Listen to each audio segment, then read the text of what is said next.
In this lesson, we'll cover graphic overrides, specifically for HVAC and plumbing layouts.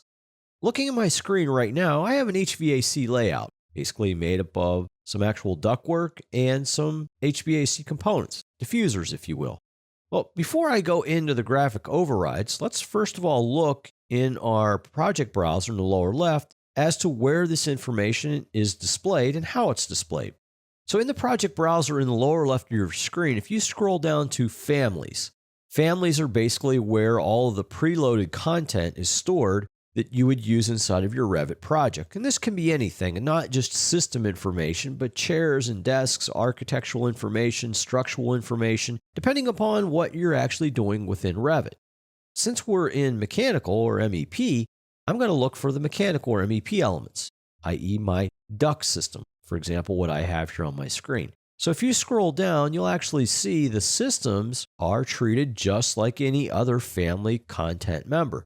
You see the main heading and then subheadings, and then each element that's here that I could use to place within my Revit model.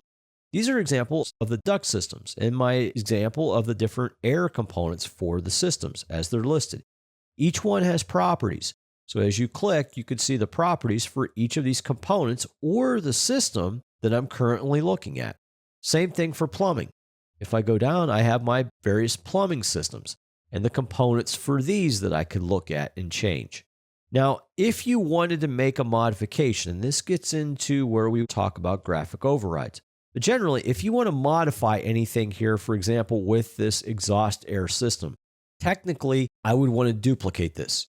Best practice would be duplicate or create a new version of this air exhaust system or this component, because you don't want to change any of the original components data, because if you go to upgrade, that may be overwritten. So a good practice or good rule would be to create a duplicate or rename it to something else and then change those elements. But even another thing with that would be make sure you have view templates correctly set up beforehand so you know what is to be hidden or shown within the view if you create that new component or system. So now let's look at how we can actually change the graphic overrides. One way is you could obviously just click each of these elements and change the graphic overrides in the property box, or another way is you could use the system browser. So to turn on the system browser, let's go to the user interface dropdown and checkmark system browser. This will turn on all of the elements for all of the systems that you currently have within your Revit project. Scroll down until you get to the mechanical supply air 32 system. This is the actual system we see on our screen. Now, one method would be if I truly did want to modify the graphics of this system, you could technically edit this type. So to do that, one way would be I could right click and choose properties. That'll activate my properties on the left. I could then choose the duplicate system if I wanted to from my dropdown if I duplicated it.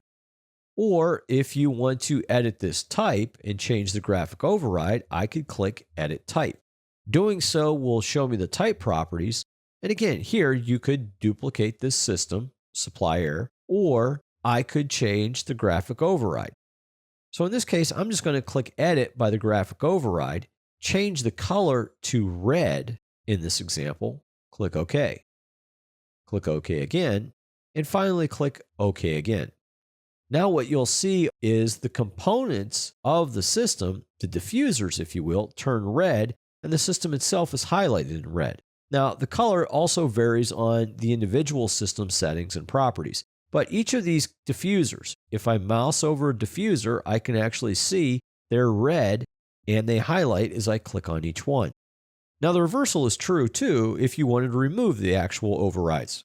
Simply go back to the mechanical air 32 system, in this case, choose edit type, choose edit to the right of graphic overrides, and for color, set that to no override. Then click OK, OK again. And now your system and its components go back to their normal color assigned either by the view or by the component itself. So in this lesson, we looked at graphic overrides specifically for HVAC and plumbing layouts. We first looked at how the actual systems and their components are organized in our project browser under families. We then discussed duplicating our components or our systems if we want to modify an element as a best practice. From there, we went to look at the project browser and how we can view the properties from the project browser of a system and its components and be able to change the graphic overrides of that system and components.